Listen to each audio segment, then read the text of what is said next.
We talk a lot about goals, setting them, chasing them, sometimes even missing them.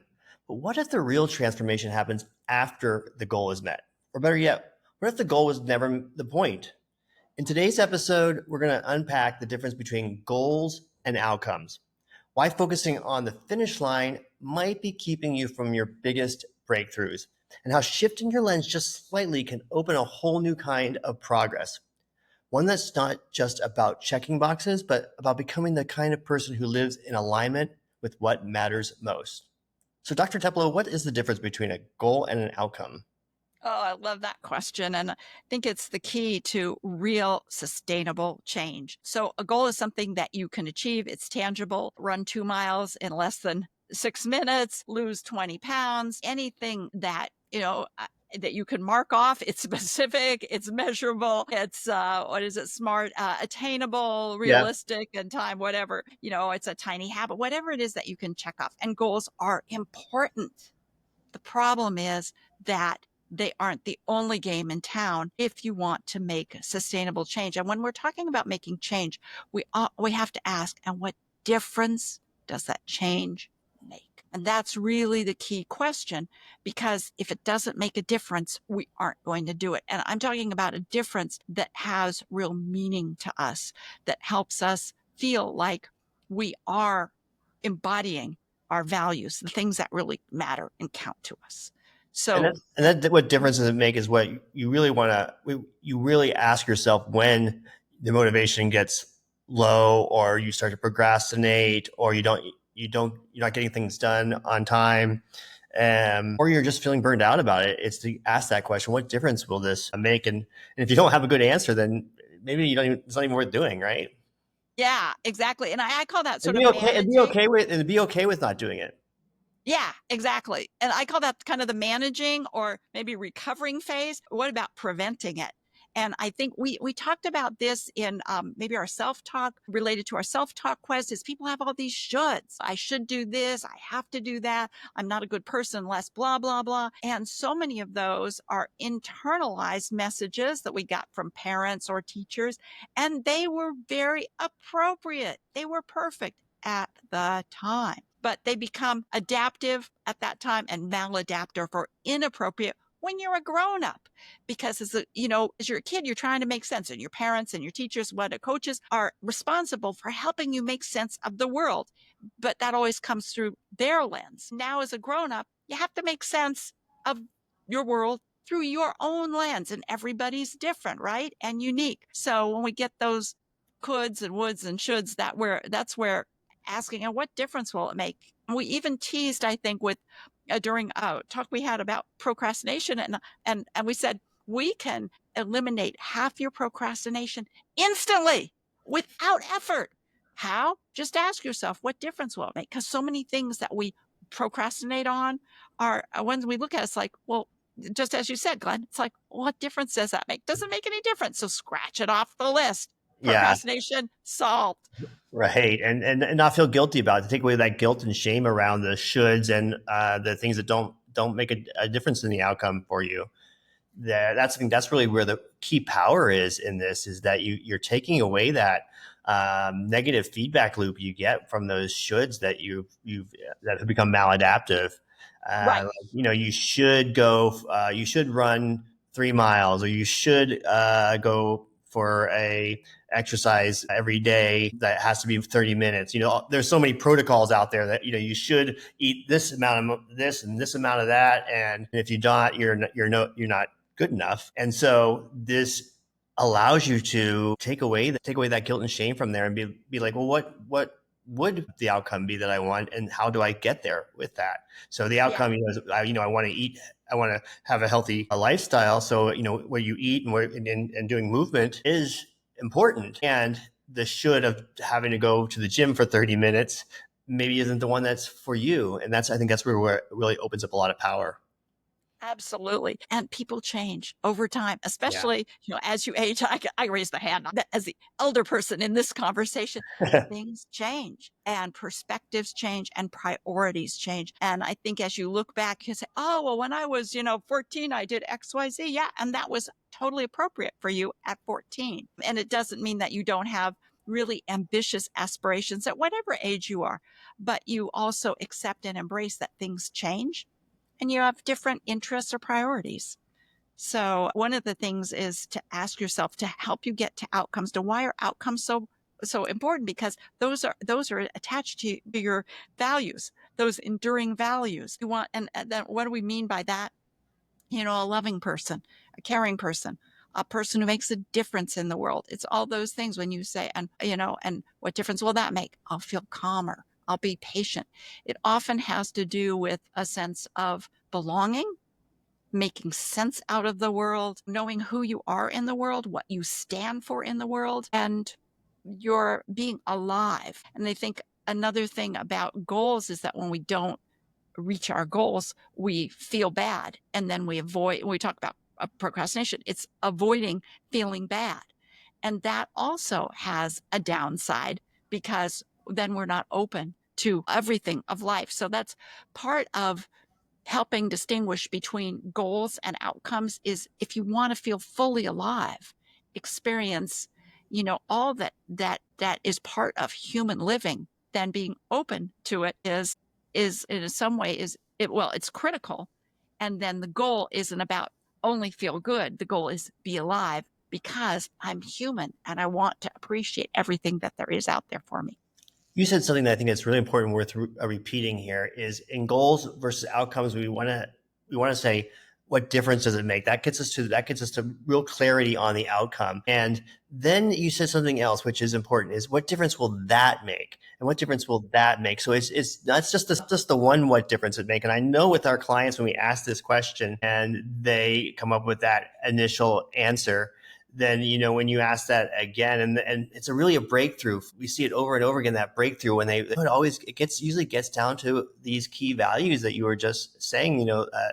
Be friendly or loving, be more joyful. What difference will the outcomes always make? And when you reverse engineer it down to what you're doing every day, like you said, it just opens up all of the life of being human.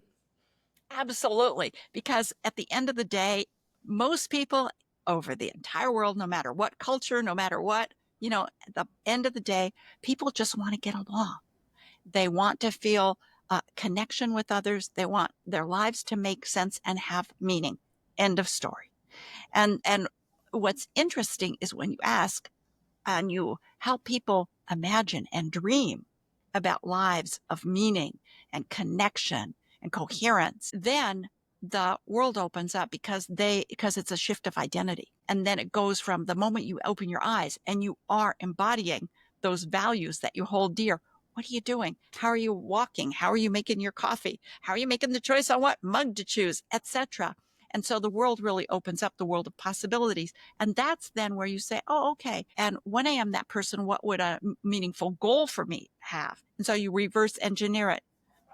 And that correlates with some really interesting research that's been done in the last couple of years on our brains and goals versus outcomes. So what?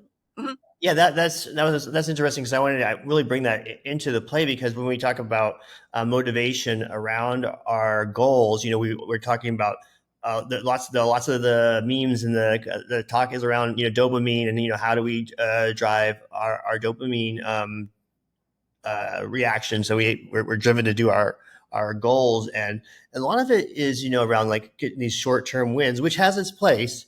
And with the when you focus on the outcome as well, that just it also has so much of an interesting drive for you in the moment too. And it's slightly different. And I was curious what you could say more about the science there. Absolutely. So really basic, like pediatric neuroscience is what research is showing. And I'm not talking about just one study of 6 people. I'm talking about bigger studies replicated, is that when we talk about a goal, what can I do? How do I do it? Kind of SMART goals, tiny habits, atomic habit, whatever it is, it fires up the part of the brain that's analytical, that's linear, logical, and there's another word I was going to use, but that part of the brain, problem solving. Yeah. When we think about, what's my dream? How would let's say, I opened my eyes, my life was, glorious, just the way I dream. That opens up a completely different side of your brain, creative, imaginative, open.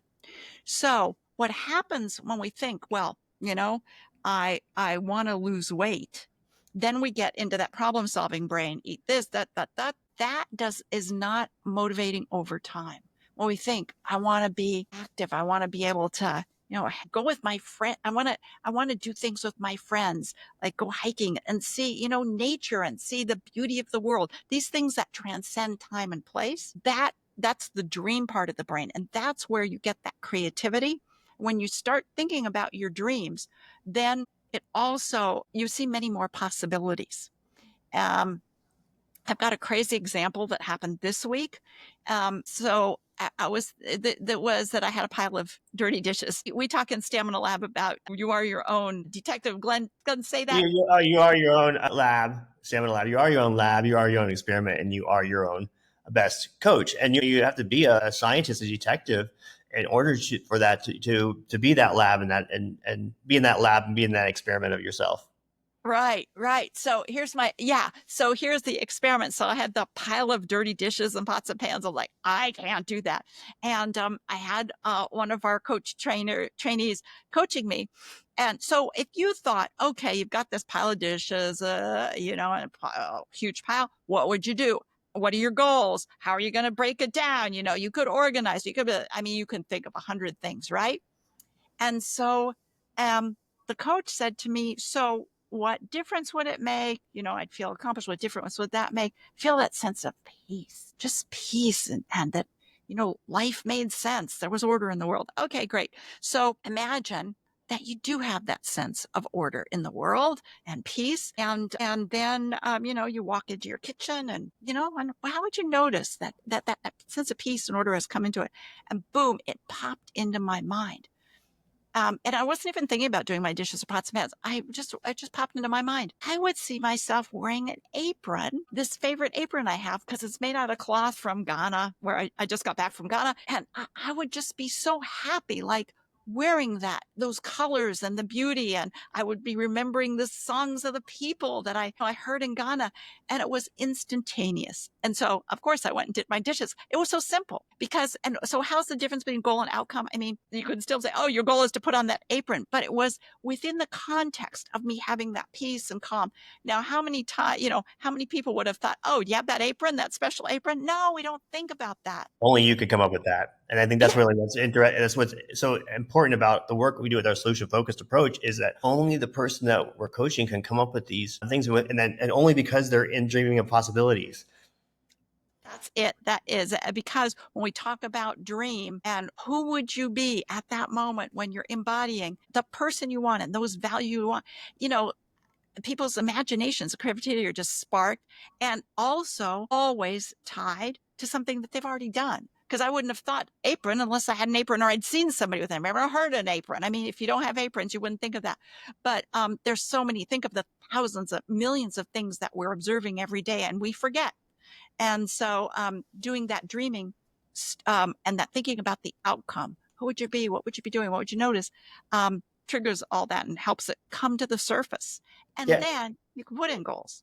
Yeah, and exactly. And that's, I think, what we hear repeatedly is that this is a 180-degree mindset shift because there are lots of times that from a coach or someone they're following online or reading about, what's the protocol? What's the actual things I need to be doing? They want to hear what's the habits of the billionaire or the person who lived to 120, what are those habits?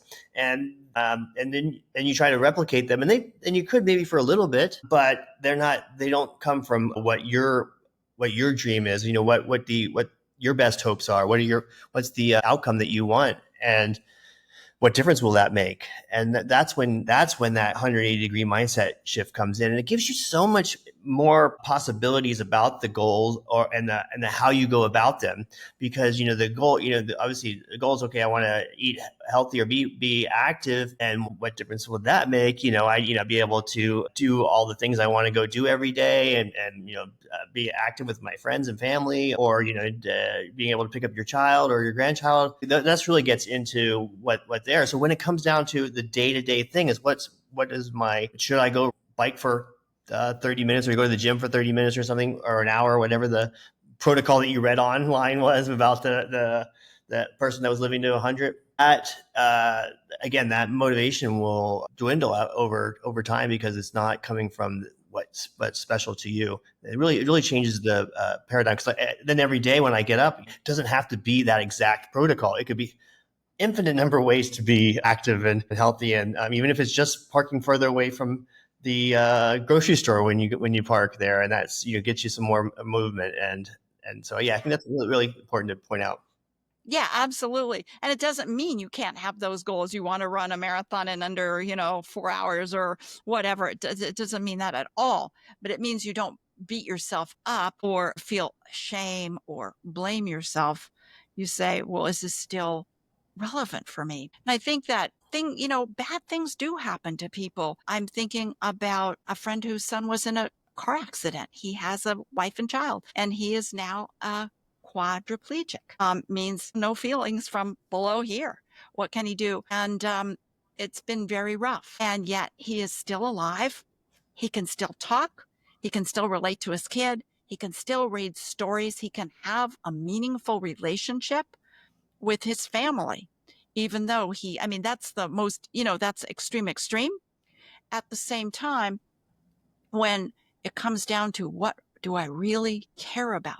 Who am I in this world? He can still be an attentive father. He can still be a husband who's present to his wife. And that's, I think, that example of what are the core values, the things that, you'd go to the mat for. And I think that those things, we hear stories all the time. I love like redemption stories, redemption movies.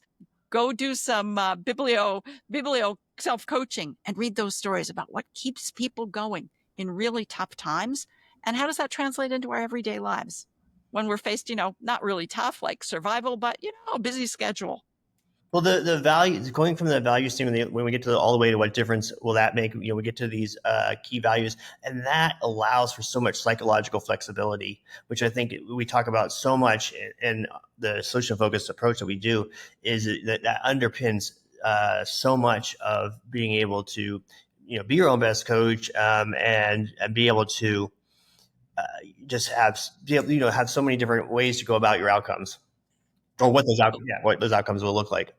Yeah. And so, it brings up the question for people who aren't, familiar with like psychological flexibility. What is that? And why do I need it? So when we talked about things that where people get into trouble thinking there's only one way to do things. I have to do that. I've never been good at XYZ. All of those stories we tell ourselves, it's just a story. It isn't who we are. So being able to separate ourselves from our stories, being able to be open and accepting to our experience, being able to see ourselves in context and observe ourselves from, from external, like, and I'm noticing instead of I am angry or I am sad, I notice that I'm feeling sad. I notice feelings of sadness coming up. That's being able to separate yourself from those, from what are you experiencing at the moment. You aren't your problem. You're not your feelings. You live beyond that. And then acting in the service of your values. And the simplest, that's psychological flexibility, to be able to act in the service of your values, being open, aware, in the moment, at the present moment.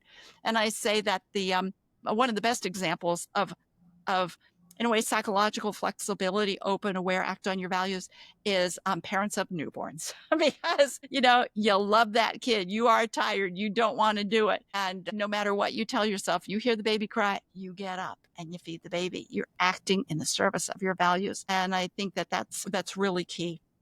That brings up the story from that I sent you earlier this week about the Masters tournament where baseball legend Ken Griffey Jr., the baseball legend, is now a professional photographer, and was shooting the Masters, and he picked it up, with shooting photos for his kids. Sporting events, but it just showed that really the value he valued was mastery and learning a craft and enjoying that process of that. And so he was able to switch from being the legend of baseball to being a top-notch professional photographer. And I think that lends itself to that kind of example. Yeah. And I love that example because I've found like, well, what would you say? Like, what difference would that make? What difference would that make? And what was his value? It was, as a professional player, he's expressing the grace, beauty, athleticism. And as a photographer, he's capturing it and then he shares it to model and inspire others. And that is, if it's like, what's your mission in life? What's your purpose? He could say, I want to no, I want to show humans in their like ennoble people and share the magnificence of what we're capable of in a way that's very tangible and visual and concrete. I mean, So, he already did that through baseball, and yeah, he could have just been okay, just being okay. That's what I did. But then when he does this other professional endeavor around this, and as you said, capturing that beauty, it just makes everything so much larger.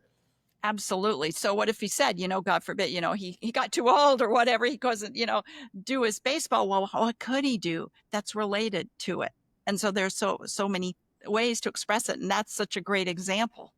And then we see this a lot with Olympic athletes. Once they get to the Olympics, I mean, the whole life has been getting to that Olympic athlete, into that Olympics, and winning that medal. And even if they won the gold medal, they still come out of that a little bit. There's stories over and over and over of mental health challenges because they come out of that and like, wait, what? Who am I? What am I?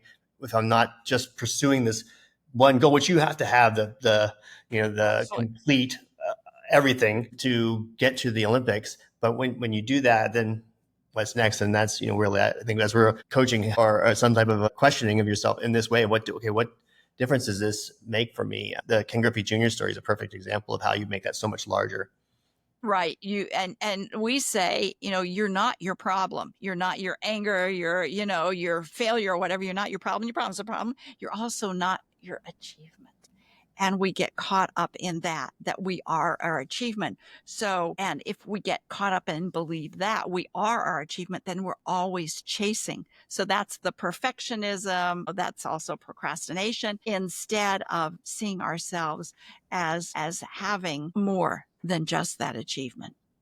Yeah, this is such a rich area for us to chat because one of the things that also comes to mind is there's a saying about when you're trying to go after a goal for motivation is enjoy the process, enjoy the process. And you're like, well, how does that mean? How do I enjoy the process? This is, if I'm training for a marathon, which I am, being able to going out and getting up early in the morning and, going to the track work like I did yesterday before dawn, that is, that alone isn't the reaching that marathon goal isn't showing up that at 5:30 in the morning. What is? Oh, I'm enjoying the process. Why am I enjoying the process? Is because I'm going to meet up with some of my friends that are also running, and when I go to this, it's a sunrise track club. You get to see the sunrise come up over the city, and we take a picture with that beautiful picture every morning is worth it. And then we go to jump in the Barton Springs here in Austin afterwards, where it's nice and cool, and we're not there for just to jump in and just cool off there. But so all of the and how great that feels afterwards. And so that's the part of the process because it's thinking about what difference will this not running the marathon make, what difference will it make just the training part of it. It'll be, I get to connect with friends and see the beauty and all and feel really fantastic. Yeah, Not that's what I not was. during the running. Let me tell you, it's painful. I'm gonna throw up, but Yeah. but everything around it. The reward is so sweet afterwards once it stops. Yeah, yeah. I was thinking of that as you said, it reminds me of what Ellen Langer, the first psychologist, a female psychologist to get tenure at Harvard says is if you want to be mindful, notice 5 new things every day. And I think that is, just keeping that in mind when you're doing hard stuff is to what kind of person am I? I'm a person who's alive. I embrace every moment of living. I want to live fully and experience everything that a human can. So that's part of beauty and thought, and that's value. So that can be played out, getting up in the morning and doing that hard run. And you said, doing with friends, it's belonging. And Yeah. then when you do accomplishment, you have that sense of competence. I can do this, and that increases that sense of agency wherever it's placed.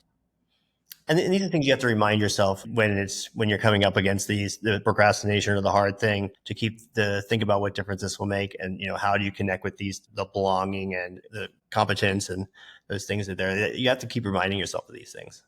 Right. And yeah, that just reinforces what we started with what's the difference between goals and outcomes, and who do I want to be in the world? How do I want to be seen? What do I stand for?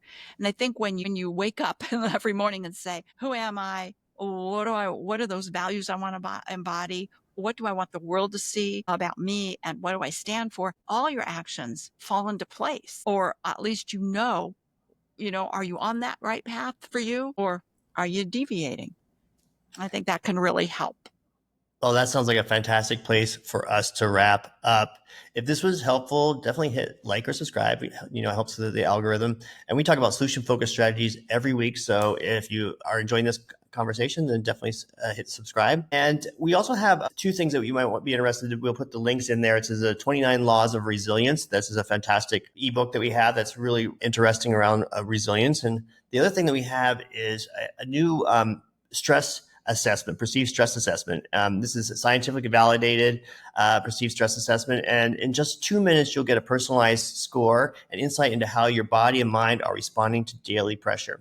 So we'll get both those links in the description. And if you want to learn more about our unique solution-focused approach and book a complimentary coaching session, visit staminalab.io. That's staminalab.io.